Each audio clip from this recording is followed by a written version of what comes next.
Hello friend. तो आपका स्वागत है आपके अपने यूट्यूब चैनल डिप्लोमा लेक्चर पर। तो फ्रेंड, कल वाली वीडियो में आपने चैप्टर टू में आपने जो आपका था कि परफेक्ट लॉ ऑफ गैसेज, इसके बारे में आपने कुछ देखा था। इसके बाद जो आपकी अगली टॉपिक है इस पे स्पेसिफिक हीट। क्या है? विशिष्ट ऊष्मा जिसे कहते हैं हम।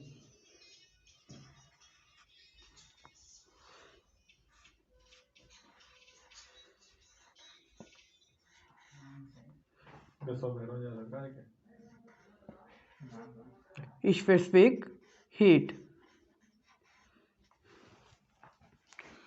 इसे आप हिंदी में कहते हैं क्या? विशिष्ट ऊष्मा।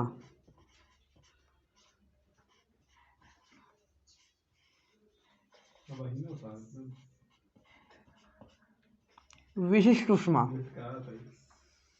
ठीक। विशिष्ट ऊष्मा होती क्या है भैया? विशिष्ट ऊष्मा होती क्या है हमारी कि किसी सबस्टेंस के, क्या होती है हमारी विशिष्ट ऊष्मा? किसी सबस्टेंस के 1 ग्राम मास का टेम्परेचर 1 डिग्री सेल्सियस बदलने के लिए जितने हीट की रिक्वायरमेंट होती है, जितने हीट की आवश्यकता होती है, वो क्या कहती है? हमारी स्पेसिफिक हीट कहलाती है। मान लीजिए आपके पास कोई, मान लीजिए ऑब्जेक्ट है, कोई बॉडी है आपके पास।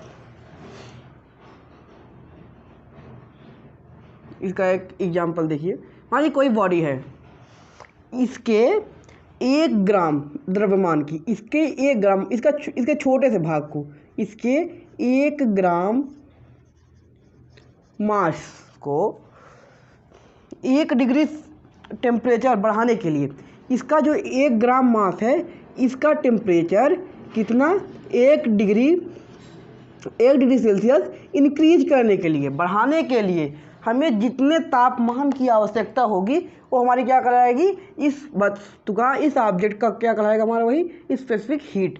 इस ऑब्जेक्ट के लिए हमारी विशिष्ट ऊष्मा होगी। ठीक है, क्या होगी हमारी विशिष्ट ऊष्मा?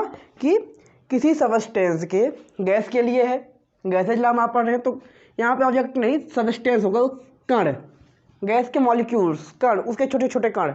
किसी सबस्टेंस के 1 ग्राम मास का और टेम्परेचर 1 डिग्री सेल्सियस बढ़ाने के लिए हमें जितने टेम्परेचर का आवश्यकता होगी, जितने हीट की आवश्यकता होगी, हमारी क्या कहलाएगी?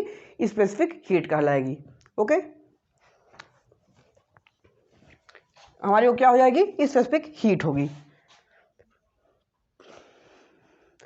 और या चाहे हम उसका जो टेम्परेचर है ना, उसका टेम्परेचर चाहे 1 डिग्री हम इंक्रीज करें या 1 डिग्री डिक्रीज करें, मिला हम क्या कह सकते हैं कि किसी सबस्टेंस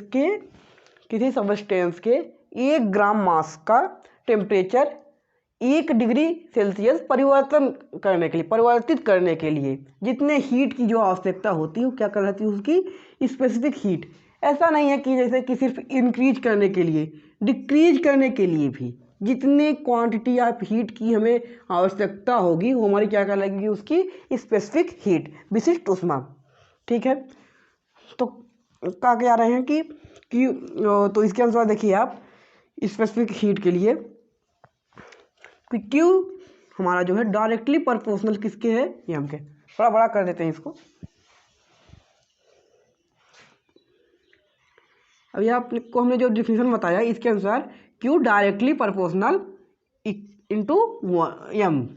मान लेते हैं हमारा जो इक्वेशन है हो गया फर्स्ट। ठीक है, और उसके बाद फिर दूसरा क्या है कि Q directly proportional delta T. Delta T क्या है यहाँ पर हमारा भैया? डेल्टा टी जो है हमारा, ये ताप में अंतर है। ताप में क्या अंतर हो रहा है, वो हमारा डेल्टा टी है। डेल्टा टी इक्वल टू क्या होता है हमारा? Delta T equal to T2 minus T1। क्या होता है भैया? डेल्टा टी इक्वल टू हमारा T2 माइनस T1। हमारा जो ताप में अंतर है वही हमारा क्या है? Delta T. इसे हम मान लेते हैं हमारा जो इक्वेशन है सेकेंड है। ठीक है, इसे मान लेते हैं हमारा इक्वेशन सेकेंड। ठीक, तो from equation first and second, from from equation first and second. From equation first to second क्या होगा हमारा, यहाँ पे देखिए इसका लेफ्ट हैंड साइड इक्वल है, क्या है भैया, लेफ्ट हैंड साइड इक्वल है तो इक्वल ही भी होगा। तो यहाँ से हमारा निकल के आएगा क्या कि Q directly proportional M into delta T. ठीक भैया, हमारा निकल के आया क्या यहाँ पे Q इक्वल टू इक्वेशन 1 और 2 से Q directly proportional M into delta T. और जब यहाँ पे प्रोपोर्शनल का साइन हम हटाते हैं, यहाँ पर जब हम प्रोपोर्शनल का साइन हटाते हैं तो यहाँ पर हमारी एक कांस्टेंट यूनिट आ जाती है। यहाँ पर हमारा एक कांस्टेंट आ जाएगा, मान लीजिए कांस्टेंट क्या हमारा C है, C M into delta T. यहाँ पर हमारा C क्या है, कांस्टेंट है, हमारा C क्या क्या यहाँ पे स्थिर राशि है।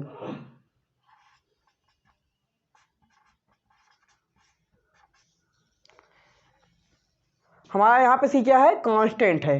ठीक है, C हमारा क्या है, स्थिर राशि है, यहाँ पे कांस्टेंट वैल्यू हमारी यहाँ पे। इसके बाद फिर देखते हैं तो C इक्वल टू हम लिख क्या सकते हैं, C इक्वल टू लिख क्या सकते हैं, Q upon M delta T. इसको ऊपर लिख देते हैं, दिखाई नहीं दे रहा होगा आपको। हम C इक्वल टू लिख क्या सकते हैं, C इक्वल टू लिख सकते हैं हम Q upon M into delta T. ठीक है, C इक्वल टू हमारा क्या आ गया, Q upon M into delta T. और डेल्टा टी बराबर हमारा होता है क्या भैया, डेल्टा टी बराबर हमारा होता है T2 minus T1। Delta T की वैल्यू रख देते हैं हम यहाँ पे Q upon M into T2 minus T1। ठीक है, ये हमारा निकल के आ गया। स्पेसिफिक हीट अगर आपको निकालनी है, फार्मूला उसके लिए बन के आ गई। स्पेसिफिक हीट के लिए अगर आपको स्पेसिफिक हीट निकालनी है, इस फार्मूले पर रखेंगे C equal to Q upon M into delta T या T2 minus T1। Delta T कैसे निकालेंगे, T2 माइनस T1। और ये आए किस में, इसकी यूनिट क्या होगी, इसकी यूनिट क्या होगी, इसकी यूनिट होगी भैया आपकी किलोग्राम, किलो जूल पर किलोग्राम। इसकी यूनिट क्या होगी, किलो जूल पर किलोग्राम। ठीक है, अगर आपको निकालना है, इस स्पेसिफिक हीट निकालनी है, आप इस फार्मूले पर रखेंगे C equal to Q upon M into T2 minus T1। और यह किस में वैल्यू आपकी, किलो जूल अपान किलोग्राम में। ठीक है, आपकी वैल्यू आ गई। ठीक है, इसके बाद देख लेते हैं स्पेसिफिक, इसको आप नोट कर लीजिए, इसको आप नोट कर लीजिए, देख लीजिए। ठीक है, क्या निकाला अभी हमने कि Q जो है हमारा डायरेक्टली प्रोपोर्शनल किसके, M के, मॉस के। हमारा जो Q है वो क्या है, डायरेक्टली प्रोपोर्शनल मॉस। और अकॉर्डिंग टू डेफिनेशन Q हमारा जो है तापमान के भी समानुपाती है। Q directly proportional delta T, मतलब तापमान में जो अंतर है उसके भी समानुपाती है। तो फ्रॉम इक्वेशन 1 एंड 2 क्या हो जाएगा हमारा, Q directly proportional M into delta T. और यहाँ से हमारा निकल के आएगा क्या, Q इक्वल टू, यहाँ पे जब प्रोपोर्शनल का साइड हटाएंगे हम यहाँ से तो आ जाएगा यहाँ पे कांस्टेंट वैल्यू आएगी, उसको मानते हैं C है हमारा, तो C into M into delta T. ठीक है, तो हम यहाँ पे C बराबर लिख क्या सकते हैं, जब वैल्यू इधर लेके जाएंगे Q, ये हो जाएगा हमारा Q upon M into delta T. ठीक है, और डेल्टा टी हमारा होता क्या है, T2 माइनस T1। तो लिख क्या सकते हैं हम यहाँ पे, डेल्टा टी की वैल्यू जब पुट करेंगे तो हो जाएगा हमारा C equal to Q upon M into delta T, sorry T2 minus T1। ठीक है, ठीक है, चलिए अब इसमें हम देख लेते हैं कि हमारा स्पेसिफिक हीट कांस्टेंट वॉल्यूम क्या होता है, हमारा CV। ठीक है,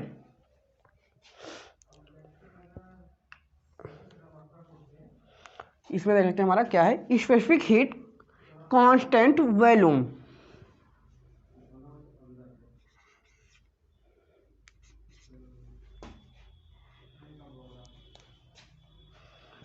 एक मिनट रुके, थोड़ा इंक डाल लें हम।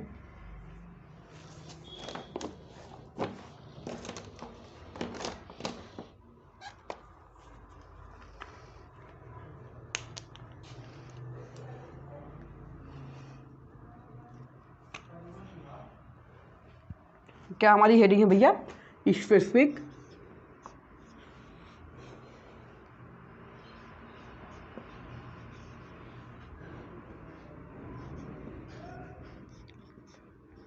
स्पेसिफिक हीट कांस्टेंट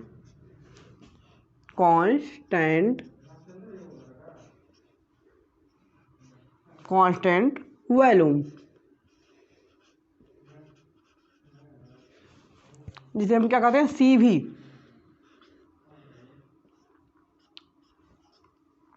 विशिष्ट ऊष्मा नियतांक जो हमारा विशिष्ट ऊष्मा नियतांक आयतन जो हमारा CV क्या होता है इसमें देख लेते हैं हम। स्पेसिफिक हीट में जो हमारा स्पेसिफिक हीट कांस्टेंट वॉल्यूम है, ये क्या होता है हमारा कि कांस्टेंट वॉल्यूम पर, किस पे? कांस्टेंट वॉल्यूम पर जो हमारा होता है स्पेसिफिक हीट कांस्टेंट वॉल्यूम होता है हमारा कांस्टेंट वॉल्यूम पर किसी गैस के, क्या भैया?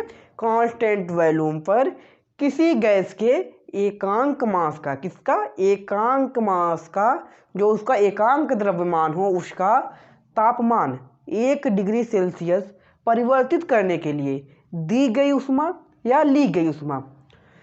कोई हमारा है कि कांस्टेंट वॉल्यूम पर क्या रहे हैं कि कांस्टेंट वॉल्यूम पर किसी गैस के एकांक द्रव्यमान का तापमान बढ़ाने नहीं, आप परिवर्तित, क्योंकि बढ़ाने या घटाने दोनों के लिए हो सकता है, इसलिए हम बढ़ाने या घटाने नहीं कह के परिवर्तित कहेंगे, चेंज कहेंगे। तो क्या? कांस्टेंट वॉल्यूम पर किसी गैस के एकांक मास का तापमान 1 डिग्री सेल्सियस परिवर्तित करने के लिए दी गई उष्मा या ली गई उष्मा की मात्रा को हम क्या कहते हैं? CV। जो हमारा जो एकांक द्रव्यमान पर किसी कांस्टेंट वॉल्यूम पर कांस्टेंट वॉल्यूम पर किसी गैस के एकांक द्रव्यमान की जो हमारी एकांक द्रव्यमान है, उसका तापमान 1 डिग्री सेल्सियस परिवर्तित करने के लिए उसको हम जो उष्मा दे रहे हैं या जो उष्मा ले रहे हैं, उसका जो वैल्यू, हम कितना उष्मा दे रहे हैं उसको और कितना उष्मा ले रहे हैं, उसी को हम क्या कहते हैं भैया? CV कहते हैं। और CV इक्वल टू हमारा होता क्या है? जो हमारा CV होता है, CV इक्वल टू हमारा होता क्या है? CV इक्वल टू हमारा है Q/M × ΔT। ठीक, इसका डेरिवेशन भी हमने आपको कराया था स्पेसिफिक हीट में, बताया स्पेसिफिक हीट इसी के बारे में बताया था, क्योंकि उसी का पार्ट है, फिर वही डेरिवेशन है। क्या हो गया हमारा? CV इक्वल टू क्या आ गया यहाँ पर? Q/M × ΔT। इसके बाद जो आपकी अगली टॉपिक है, इसको आप समझ गए ना? स्पेसिफिक हीट को, स्पेसिफिक हीट कांस्टेंट वॉल्यूम क्या होती है भैया हमारी? कांस्टेंट वॉल्यूम पर, किस पर? वॉल्यूम हमेशा क्या होगा यहाँ पर? कांस्टेंट होगा। कांस्टेंट वॉल्यूम पर किसी गैस के एकांक मास का टेम्परेचर 1 डिग्री सेल्सियस परिवर्तित करने के लिए हम उससे जो उष्मा दे रहे हैं या उससे जो उष्मा ले रहे हैं, उसी को क्या कहते हैं? CV। और CV इक्वल टू हमारा है क्या? Q/M × ΔT। ठीक है। और आपको जो इसके बाद अगला जो है, इसके बाद अगला इसमें CP के बारे में, specific heat constant pressure, CP जिसे आप कहते हैं। डेफिनेशन याद कर लीजिएगा, पेपर में भी आ सकते हैं, छोटे छोटे आपके डेफिनेशन है, आएंगे पेपर में 1 नंबर के। स्पेसिफिक हीट कांस्टेंट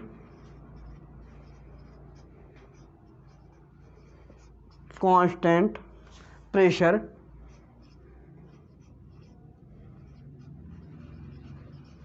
ये हम क्या कहते हैं? CP। आपको इसके बारे में जानना है क्या होता है? CP क्या होता है? Specific heat constant pressure. CP क्या होती है हमारी की?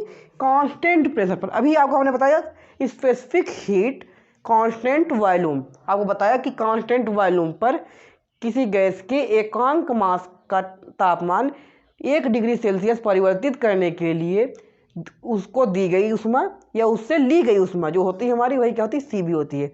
और Cp में क्या है, Cp में हमारा क्या है कि किसी कांस्टेंट, यहाँ पे क्या रहेगा हमारा, प्रेशर कांस्टेंट रहेगा। क्या रहेगा, प्रेशर कांस्टेंट रहेगा, नियत रहेगा। तो क्या हो जाएगा इसका डिफिनीशन, कांस्टेंट प्रेशर पर कि इसका हो जाएगा कि कांस्टेंट प्रेशर पर किसी गैस के एकांक मास का तापमान 1 डिग्री सेल्सियस परिवर्तित करने के लिए उसे दी गई ऊष्मा या ली गई ऊष्मा, उसे दी गई ऊष्मा या ली गई ऊष्मा हमारी क्या हो जाएगी, Cp। और Cp इक्वल टू हमारा क्या हो जाएगा, जब हमारा प्रेशर जो होगा कांस्टेंट होगा, Cp इक्वल टू हमारा हो जाएगा, ये भी उसी स्पेसिफिक हीट से ही है। तो बस यहाँ पे नेम में थोड़ा Cv, यहाँ पे प्रेशर कांस्टेंट है, वहाँ पे क्या था हमारा, वॉल्यूम कांस्टेंट था। तो हो जाएगा क्या हमारा, Cp equal to m into delta T. ठीक है, हो गया। इसकी डिफिनीशन क्या हो जाएगी हमारी, स्पेसिफिक हीट कांस्टेंट प्रेशर। इसका डिफिनीशन होगा कि कांस्टेंट प्रेशर पर, किस पर, कांस्टेंट प्रेशर पर किसी गैस के एकांक मास का, एकांक द्रव्यमान का तापमान 1 डिग्री सेल्सियस परिवर्तित करने के लिए उसे दी गई ऊष्मा या ली गई ऊष्मा की मात्रा ही हमारी क्या होती है, Cp कहलाती है। कांस्टेंट हीट प्रेशर कहलाती है, स्पेसिफिक हीट कांस्टेंट प्रेशर कहलाती है। ठीक है, यहाँ पे आपको एक और पढ़नी इसके बारे में, डेरिवेशन छोटा सा है स्पेसिफिक हीट के ही इसमें टॉपिक हेडिंग में। इसमें जो आपका एक छोटा टॉपिक है, Cv तथा Cp में संबंध। Cv आपका क्या था, स्पेसिफिक हीट कांस्टेंट वॉल्यूम। ठीक है, और Cp आपका क्या है, स्पेसिफिक हीट कांस्टेंट प्रेशर। ठीक है, Cv तथा Cp में संबंध, relation between Cv and Cp। ठीक है, क्या होता है आपका, अभी आपको हमने बताया था कि Cp इक्वल टू आपका होता है Q upon m into delta T, और Cv बराबर भी वही होता है, Cv इक्वल टू होता है Q upon m into delta T. तो Cp upon minus Cv equal to delta W, आपको आगे इसके पिछले जो टॉपिक्स हैं उसमें हमने बताया था आपको। ठीक है, वी नो दैट, किस जो हम जानते हैं कि Cp माइनस Cv हमारा क्या होता है, डेल्टा W होता है। और डेल्टा W इक्वल टू हमारा होता क्या है, डेल्टा W को हम लिख सकते हैं प्रेशर इनटू वॉल्यूम में जो हमारी चेंज होती है, वॉल्यूम में जो चेंज होती है, P इंटू डेल्टा V। ठीक है, डेल्टा V वॉल्यूम में जो चेंजिंग होगी, और डेल्टा V इक्वल टू अभी आपको बताया वॉल्यूम में चेंजिंग यानी V2 माइनस V1। इसे हम लिख सकते हैं P, डेल्टा V को क्या लिख सकते हैं, V2 माइनस V1। तो यहाँ पे हो जाएगा हमारा P into V2 minus V1। तो इसका जब मल्टीप्लाई हम P का यहाँ कर देंगे तो क्या हो जाएगा, P V2 minus P V1, Cp minus Cv। ठीक है, इसका जो उसके बाद देखते हैं हम फिर। अब ये हमारा Pv बराबर होता क्या है, इसके पहले आपको हमने बताया था Pv बराबर nRT, आपको एक डेरिवेशन भी करवाया था और प्रूफ आपको कराया था, डेरिवेशन आपको प्रूफ कराया था बकायदे हमने। Pv इक्वल टू nRT आपका डेरिवेशन हमने इसको कराया था, डेरिवेशन आपका हमने। ठीक है, फर्स्ट टॉपिक में, फर्स्ट चैप्टर में शायद, अगर आपने वीडियो नहीं देखी हो तो जाकर देख सकते हैं। ठीक है, तो Pv इक्वल टू हमारी क्या है, nRT।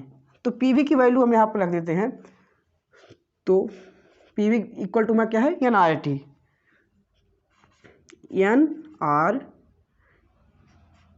यहाँ V2 है तो क्या हो जाएगा T2, और यहाँ फिर वही वैल्यू रखेंगे nRT1 यहाँ पे हो जाएगा। ठीक है, nRT2 minus nRT1।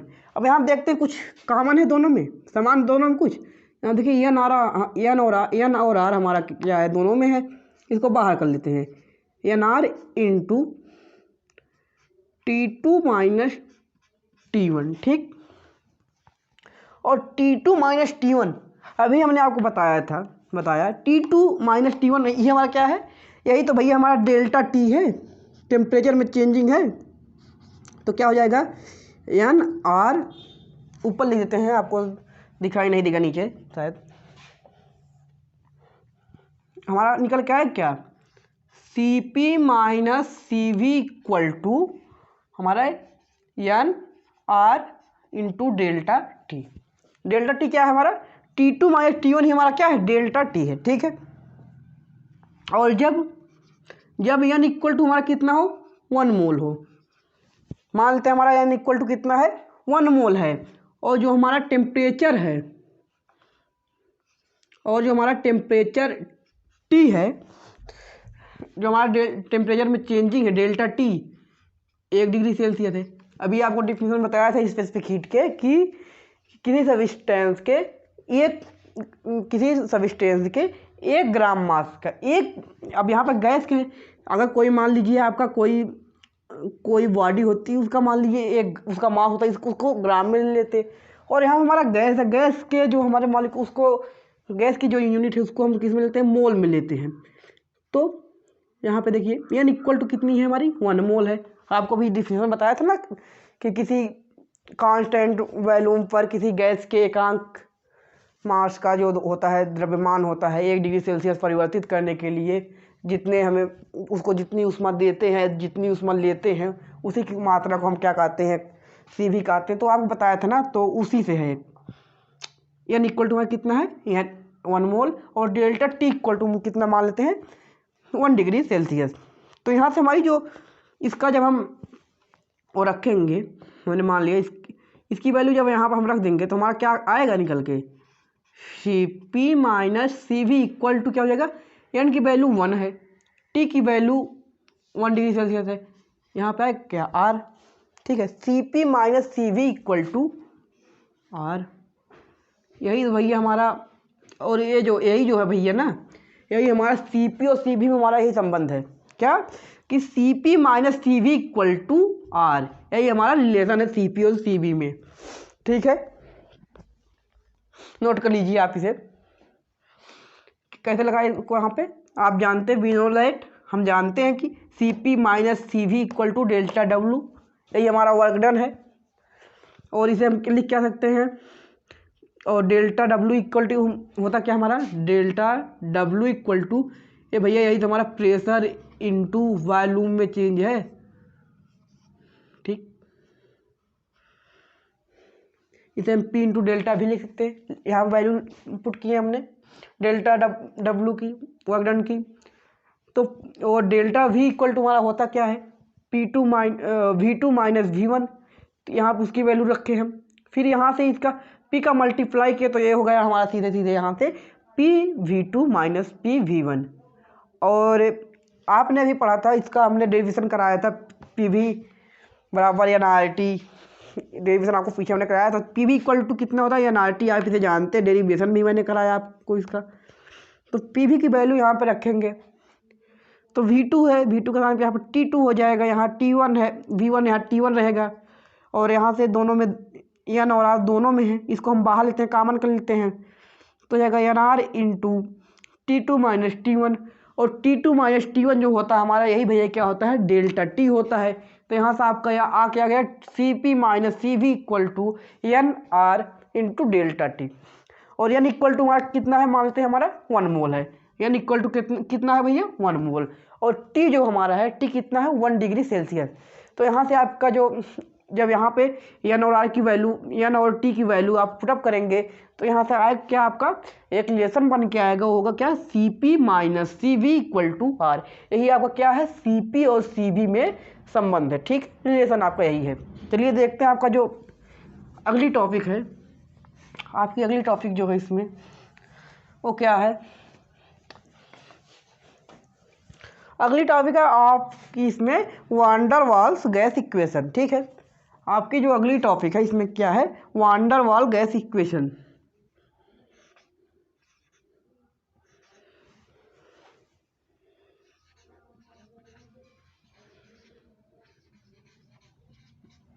Waals gas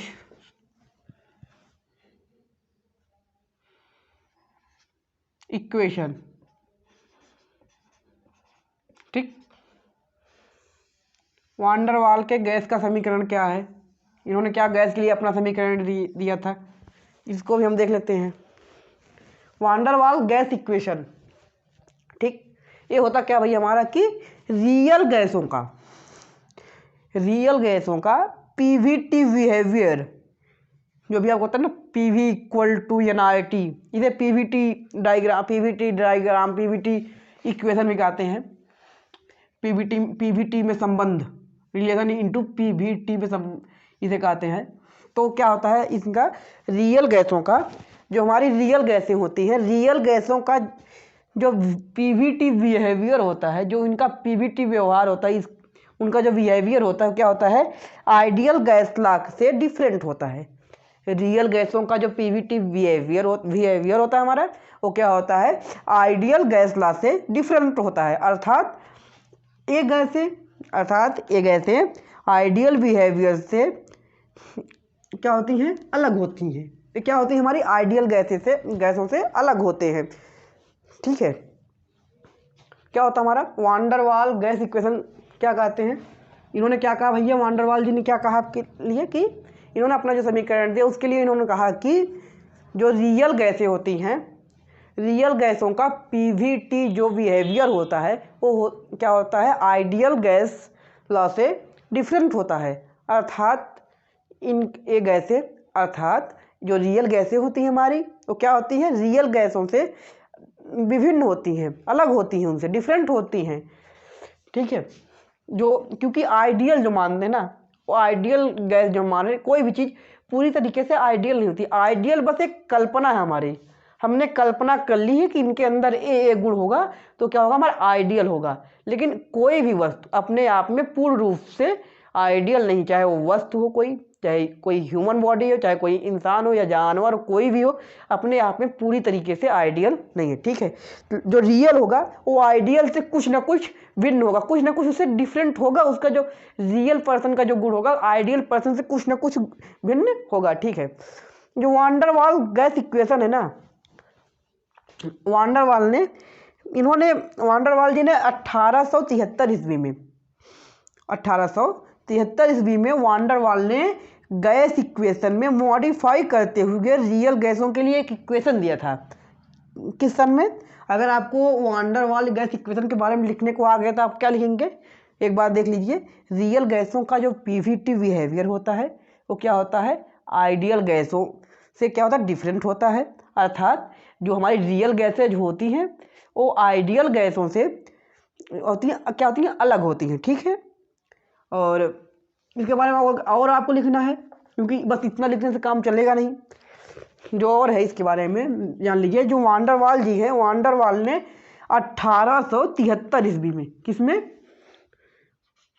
1873 ईस्वी में,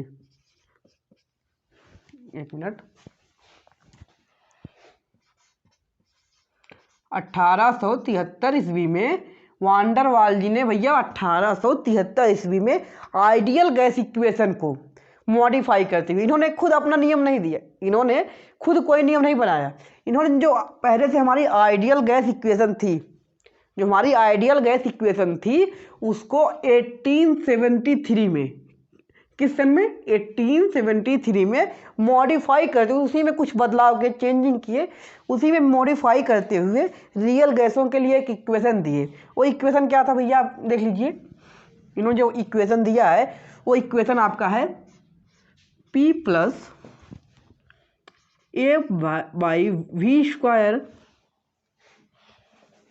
थोड़ा क्लियर लिखते, P plus a by v square, ठीक है, into v minus b, into v minus v equal to होता क्या हमारा RT। ठीक है, इन्होंने भैया हमको यही एक इक्वेशन दिया था। इक्वेशन क्या दिया इन्होंने, P plus a by v square into v minus b equal to क्या RT। ठीक है, यहाँ पे हमारा क्या, जहाँ पर ए और जो बी है, यहाँ जो हमारा, यहाँ ए और बी जो हमारे क्या हैं, वान डेर वाल्स कांस्टेंट हैं, ये नियतांक हैं। ठीक है, ये हमारा क्या नियतांक है, विशिष्ट नियतांक, विशिष्ट नियतांक। आप इनको याद रख लीजिएगा, जब आप क्वेश्चन लगाएंगे वहाँ पे आपको पता हो जाएगी ना कि हमारा ए क्या है, बी क्या है, पी क्या है, वी क्या है, आर क्या है। आपको अगर पता होगा तो आप तभी ये क्वेश्चन लगा सकते हैं। ठीक है, तो देख लीजिए यहाँ पे क्या होगा कि ए और बी हमारा क्या है, विशिष्ट नियतांक है। और जो हमारा वी है, वी जो हमारी है, ये आयतन है, द्रव्यमान का आयतन है, आयतन है भैया, ये हमारी क्या है, आयतन, वॉल्यूम। ठीक, आर क्या है हमारा, जो हमारा आर है, आर क्या हमारा गैस नियतांक, इसे आप पहले जानते हैं। ये हमारा विशिष्ट नियतांक है, और एक कौन सा नियतांक हमारा, गैस नियतांक है।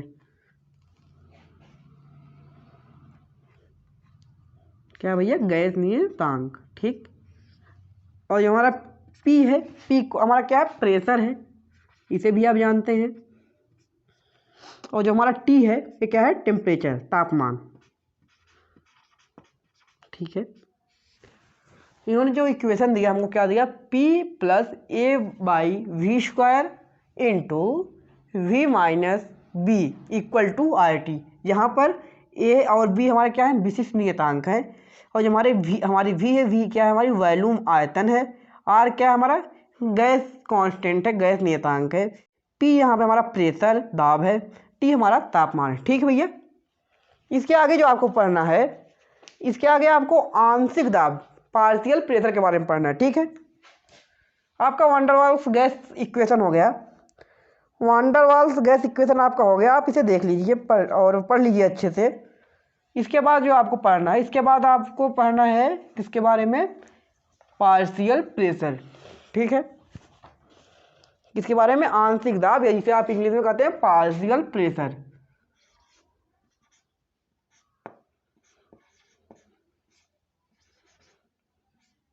आंशिक दाब या पार्शियल प्रेशर।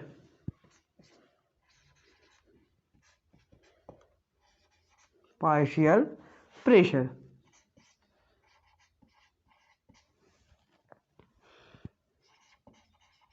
प्रेशर। ठीक, आपको जो पढ़ना ना, आपको आगे पार्शियल प्रेशर के बारे में पढ़ना, आंशिक दाब के बारे में।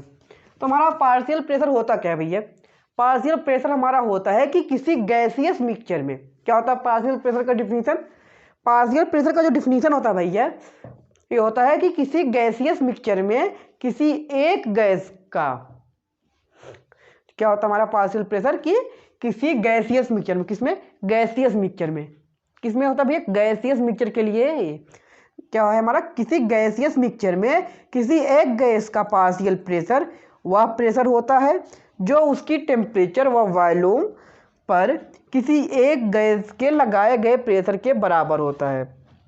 ठीक है, जो आप आंशिक दाब होता है, आंशिक दाब क्या होता है, किसी कोई हमारा गैसियस मिक्सचर है, मान लीजिए कोई हमारे पास एक सिस्टम है, इसमें कई गैस भरे हुए हैं, गैसियस मिक्सचर है, कई गैसेज हैं इसमें, एक साथ कई गैसेज मिली हुई हैं, गैसियस मिक्सचर है। और गैसियस मिक्सचर में जो हमारा पार्शियल प्रेशर होता है, क्या होता है, वह प्रेशर, पार्शियल प्रेशर हमारा ऐसा प्रेशर होता है भैया कि जो उसी टेम्परेचर व उस वॉल्यूम पर किसी एक गैस के लगाए गए प्रेशर के बराबर होता है। अगर एक ही दाब है और एक ही ताप है, एक समान दाब और समान ताप पर, समान दाब और समान ताप पर जो हम प्रेशर लगा रहे हैं, किसी एक गैस पर जो हम अपना प्रेशर लगा रहे हैं उसी के बराबर होता है हमारा। ठीक है, किसी एक गैस पर समान दाब और समान ताप पर हम जो प्रेशर लगा रहे हैं उसी के बराबर होता है हमारा क्या, पार्शियल प्रेशर उसी के बराबर होता है। ठीक है, इस प्रकार आपका सेकंड चैप्टर कंप्लीट हुआ। ठीक है, सेकंड चैप्टर जो परफेक्ट लॉ ऑफ गैसेस थी, आपका चैप्टर कंप्लीट हुआ। आप इसके क्वेश्चन करिएगा, क्वेश्चन करिएगा। क्वेश्चन आपको जो नहीं आए आप व्हाट्सएप ग्रुप, टेलीग्राम ग्रुप पे या कमेंट में मैसेज करके बता सकते हैं। क्वेश्चन आपको जो नहीं आएंगे आप बताएंगे, आपको क्वेश्चन लगा के दिया जाएगा, आपको यहाँ पे भी समझाया जाएगा। क्योंकि टाइम कम है तो इसलिए ज़्यादा हम क्वेश्चन की तरफ नहीं चलते हैं। अभी आपको हम जो थ्योरी है बता देते हैं। थ्योरी कंप्लीट होने के बाद आपको सारे क्वेश्चन करवाए जाएंगे, आपके पेपर होने से पहले सारे क्वेश्चन करवा उठेंगे आपको, ठीक है। तो आपका जो सेकंड चैप्टर था कंप्लीट हुआ। तो धन्यवाद आप सबका। और आप सब थोड़ा कम लाइक और शेयर कर रहे हैं, थोड़ा शेयर करिए, दोस्तों में शेयर करिए, लाइक भी करिए। चैनल पर नए हो सब्सक्राइब कीजिए। आपका सेकंड चैप्टर ख़त्म हो गया आज और आपके सामने हम कल लेके आएंगे साथ में थर्ड चैप्टर जो आपका होगा thermodynamics process on gases. Gas के लिए जो थर्मोडायनेमिक्स प्रोसेस है वो होगा अगला chapter. Third chapter important chapter है, आप रिवीजन कर लीजिएगा। जो आपको पीछे हमने इंट्रोडक्शन में पहला चैप्टर था जो फंडामेंटल कॉन्सेप्ट में जो आपको हमने प्रोसेस, सिस्टम, बाउंड्री के बारे में पढ़ाया था, प्रोसेस के टाइप बताए थे, आप एक बार उसको प्रोसेस को तैयार कर लीजिएगा जिससे आपको यहाँ समझने में कोई दिक्कत ना हो, ठीक है। Thank you.